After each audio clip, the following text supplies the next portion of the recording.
जय हिंद, जय भारत सभी व्यूअर्स को। आज चर्चा करेंगे पीएम सिक्योरिटी लैब्स मामले में। मेरे दिल में कुछ सवाल उठ रहे हैं, आज उन सवालों की चर्चा करेंगे, लोगों के एक्शन की चर्चा करेंगे। और असल में ये जो पीएम सिक्योरिटी लैब्स है, ये कितनी बड़ी इंटरनल सिक्योरिटी के लिए, भारत की आंतरिक सुरक्षा के लिए थ्रेट है, ये बात करेंगे।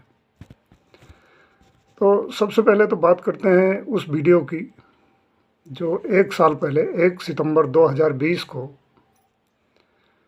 मोदी साहब का एनिमेटेड वीडियो जो खालिस्तानी उग्रवादी संगठन द्वारा डाला गया यूट्यूब के ऊपर, सेम परिस्थिति पैदा होती पंजाब में।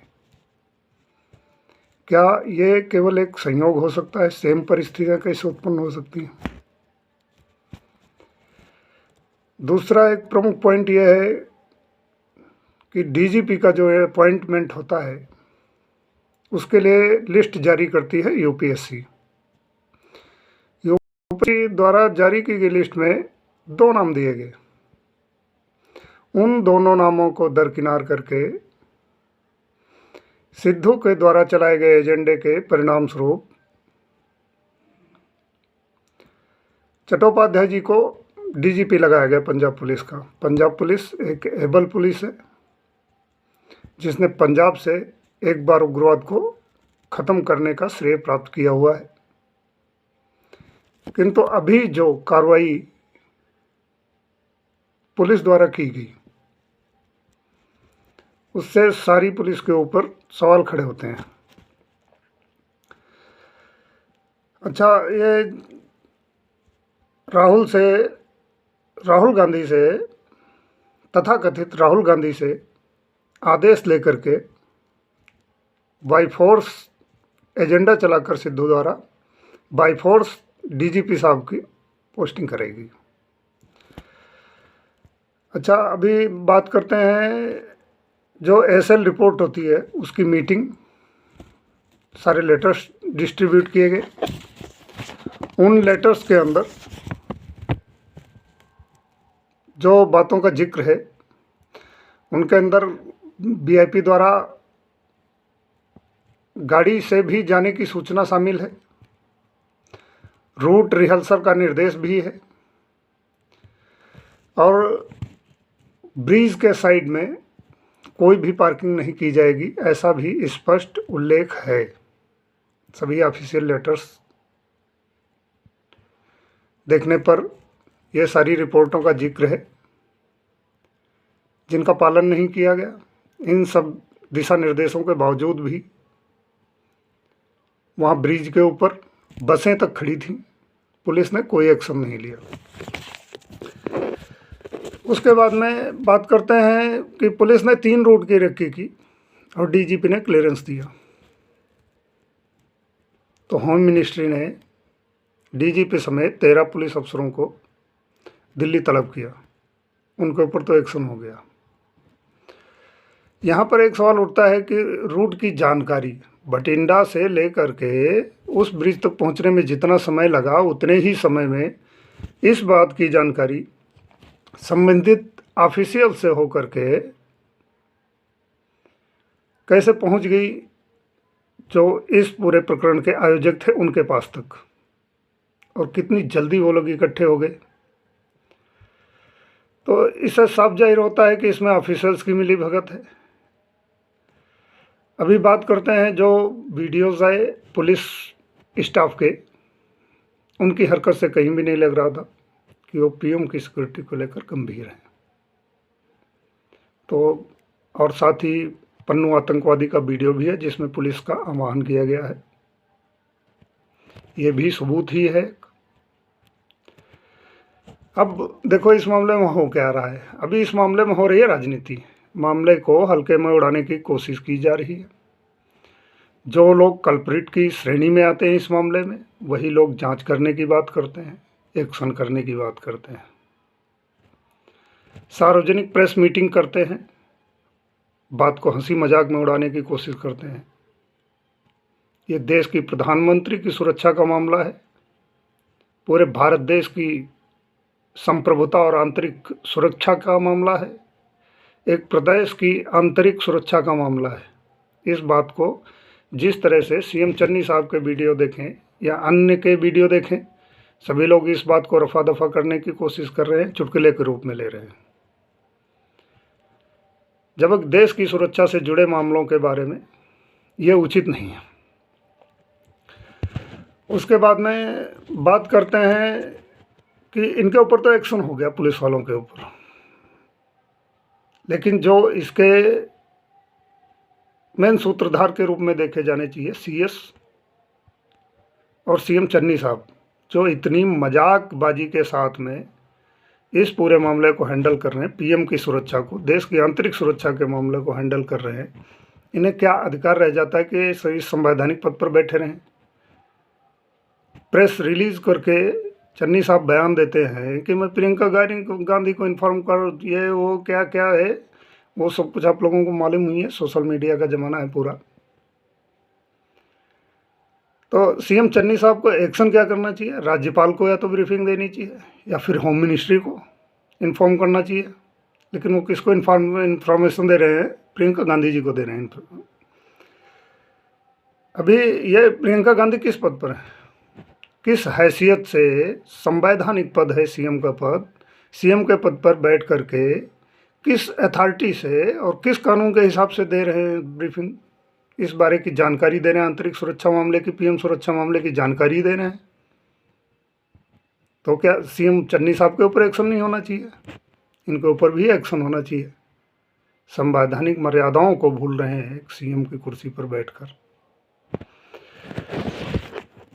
अच्छा, उसके बाद में बात करते हैं पुलिस के एक्शन की। तो अज्ञात लोगों के खिलाफ ऐसी धारा में मुकदमा दर्ज किया जाता है कि 200 रुपये की फाइन भरनी है, वो भी थाने में जाकर भरनी है, कोर्ट जाने की भी ज़रूरत नहीं है।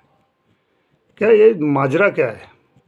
पुलिस के पास में कोई अपना सेंस नहीं है, स्वविवेक नहीं है, या उन्हें इस बात की ट्रेनिंग नहीं दी गई है कि आंतरिक सुरक्षा से जुड़े मामलों में, पीएम सिक्योरिटी मामलों में जब पहले से ये निर्देश हैं, वहाँ पर अगर जमघट लगाया जाएगा तो उनके ऊपर कौन कौन सी धाराएं लगेंगी? राष्ट्रद्रोह की धारा लगेगी, मकोका लगेगा, पोटा लगेगा, ये सब धाराएं लगेंगी, ना कि ये 200 रुपये के फाइन वाली धारा लगेगी। तो यहाँ पर पुलिस का जो ये एक्शन है एफआईआर वाला भी, ये भी केवल खानापूर्ति वाला एक्शन है। इसके लिए लोग बोलेंगे पीएम का रास्ता ब्लॉक किया गया, इसके लिए कोई अलग से धारा नहीं लगा सकते, रोड ब्लॉक की धारा लगाएंगे। ऐसा कैसे हो सकता है भाई? भारत की इंटरनल सिक्योरिटी को थ्रेट करने के लिए, नुकसान पहुंचाने के लिए संप्रभुता को यदि कोई एक्शन किया जाएगा तो उसमें कौन सी धाराएं लगनी चाहिए? उसके बाद में बात करते हैं अज्ञात लोगों के खिलाफ। अरे भाई, अज्ञात कहाँ रह गए, भीड़ कहाँ रह गई जब वीडियो फुटेज है? वीडियो फुटेज का सबूत जो होता है, अगर एडिटेड नहीं है तो उसमें कोई भी भीड़ नहीं है, उसमें कोई भी अज्ञात नहीं है। तो पुलिस द्वारा चाय पी जा रही है, कोई गंभीरता नहीं पुलिस के अंदर भी दिख रही है, सीएम के अंदर भी गंभीरता नहीं दिख रही है, जितने कांग्रेस के प्रवक्ता हैं उनके अंदर भी गंभीरता नहीं दिख रही है। ये सीएम चन्नी साहब ब्रीफ करते हैं प्रियंका जी को, और उधर मोदी जी ब्रीफ करने गए हैं राष्ट्रपति को। इसका मतलब है कुछ न कुछ तो एक्शन होने के चांसेस हैं, और अच्छा ही होगा अगर अभी एक्शन लिया जाए। यदि भारत की आंतरिक सुरक्षा के लिए और पंजाब की एक स्टेट की आंतरिक सुरक्षा के लिए एक्शन लिया जाए तो अच्छा ही है। अच्छा, उसके बाद में कुछ टेक्निकल बात करते हैं। जिन उग्रवादियों के आका लोग विदेश में बैठे हुए हैं, टेक्निकल रूप से क्या स्टेट पुलिस उसकी जांच कर सकती है? ये जो जांच का प्रोपोगंडा कर रहे हैं कि हम जांच करेंगे, ये करेंगे, वो करेंगे, ये तो सेंट्रल एजेंसीज की कैपेबिलिटी में ही आता है कि इसकी जांच कर सकें। पुलिस तो अपने प्रदेश तक सीमित रह सकती है। जितने भी प्रेस कॉन्फ्रेंस हुए उनमें चन्नी साहब की गंभीरता देखने लायक थी। जो पुलिस के अफसर बुलाए गए 13, इनके अलावा सीएस और सीएम पर एक्शन कब होगा, देखने वाली बात है। या फिर नेतागिरी बंधुत्व बोल के इस पर लीपापोती की जाएगी और ये लोग साफ बच जाएंगे, इनसे कोई सवाल नहीं पूछा जाएगा, इनके ऊपर कोई एक्शन नहीं लिया जाएगा।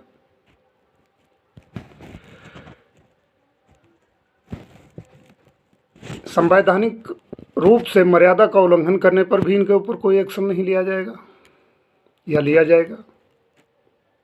ये तो सरकार की मंशा और एक्शन लेने के ऊपर है। जब इतने सारे सबूत हैं तब भी सेंट्रल गवर्नमेंट को क्या परेशानी हो रही है पता नहीं एक्शन लेने में। इन्होंने बंगाल मामले में भी यही किया, अगर वहाँ एक्शन लिया होता तो ये आज का दिन देखना नहीं पड़ता। ये भारत की आंतरिक सुरक्षा के लिए इतनी थ्रेट नहीं पैदा कर पाते ये लोग, अगर वहाँ पर एक्शन लिया गया होता।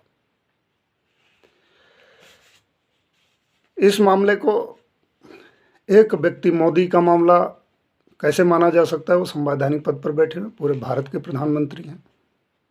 तो ये मामला जो है ये प्रधानमंत्री की सुरक्षा लैप्स का मामला है। जानबूझकर ऐसी परिस्थितियाँ उत्पन्न की गई बॉर्डर एरिया के अंदर, हैवी मोर्टार और आर्टिलरी रेंज के अंदर। भारत एक संप्रभुता संपन्न देश है, इसके प्रधानमंत्री को 20 मिनट तक हैवी मोर्टार और आर्टिलरी रेंज के अंदर फंसा कर रखा गया। इस मंशा से क्या जाहिर होता है? भारत की आंतरिक सुरक्षा के लिए ये कितना बड़ा थ्रेट है। बात की गंभीरता को सभी संबंधित एजेंसी और सभी लोगों को समझना चाहिए, खास करके वोटर्स को भी समझना चाहिए। जागरूकता से काम लेना चाहिए वोटर्स को। और जिन लोगों ने ऐसी थ्रेट पैदा की है भारत की संप्रभुता के लिए और भारत की आंतरिक सुरक्षा के लिए, ऑलरेडी बहुत सारे जटिलताएं पैदा हो रखी हैं आंतरिक सुरक्षा के मामले में। पिछली किसी भी सरकार ने कोई भी कार्य किया नहीं है आंतरिक सुरक्षा के मामले में। यह सरकार आंतरिक सुरक्षा के मामले में कार्य कर रही है, तो ये इतना बड़ा थ्रेट पूरे वर्ल्ड लेवल पे फ्रेम किया गया। इससे भारत की इमेज का कबाड़ा होना है। यहाँ पर अराजकता की स्थिति की छवि बननी है विश्व में भारत की। जब पीएम के ऊपर इतना बड़ा खतरा क्रिएट किया जा सकता है तो बाकी लोगों का क्या हाल होगा। कांग्रेस के लोगों की मानसिकता को समझना होगा, सभी वोटर्स ने जागरूक रहना होगा। देश हित में और प्रदेश हित में ही सब जनता का हित है, इस बारे में सोचना होगा। यह थ्रेट नरेंद्र दास मोदी भाई के लिए नहीं है केवल, ये देश के प्रधानमंत्री का थ्रेट है, देश की आंतरिक सुरक्षा का थ्रेट है, देश में उग्रवाद का थ्रेट है। न्यू ईयर में मुंबई में खालिस्तानी आतंकवादियों द्वारा हमला किया जा सकता है, ऐसा पेपरों में पब्लिश हुआ। इंटेलिजेंस ब्यूरोज की रिपोर्ट आई इस बारे में। मतलब वहाँ तो महाराष्ट्र में तो शिवसेना और कांग्रेस की सरकार है, तो उनको सब मालूम है अर्जेंट कंडीशन क्या है, इसीलिए इस थ्रेट को डिक्लेयर, उस हिसाब से सिक्योरिटी इंतजाम किए गए। क्या सेंट्रल गवर्नमेंट को ये सब दिखाई नहीं दे रहा है कि यूनियन के राज्यों में क्या हो रहा है, कौन सा एक्शन किया जा रहा है, किस राज्य में आंतरिक सुरक्षा का खतरा उत्पन्न है। पिछले आए दिनों में इतने बम धमाके होना, वहाँ पर अराजकता की स्थिति पैदा, नृशंस मर्डर होना, तालिबानी फरमान लागू होना और तालिबान की तरह ही हत्याएं करना। क्या पंजाब राज्य में अशांति के उदाहरण नहीं है? और यह जो अशांति के उदाहरण है तो संविधान के अंदर जो उपचार लिखे हुए हैं, आर्टिकल 355, 65, 56, ये सब किस लिए लिखे हुए हैं? और हम लोगों ने जो वोट दे करके केंद्र में शीर्ष नेतृत्व को बैठाया है इतने भारी बहुमत के साथ में, इस बैठी हुई गवर्नमेंट को भी कोई हक नहीं है कि हम लोगों के साथ में, हम लोगों के देश के साथ में, हम लोगों के देश की आंतरिक सुरक्षा के साथ में खिलवाड़ करे। इसीलिए मेरी गवर्नमेंट से रिक्वेस्ट है कि इस बात में, इस केस में दूध का दूध और पानी का पानी होना चाहिए। कोई नेतागिरी, बंधुत्व का नारा काम नहीं करना चाहिए।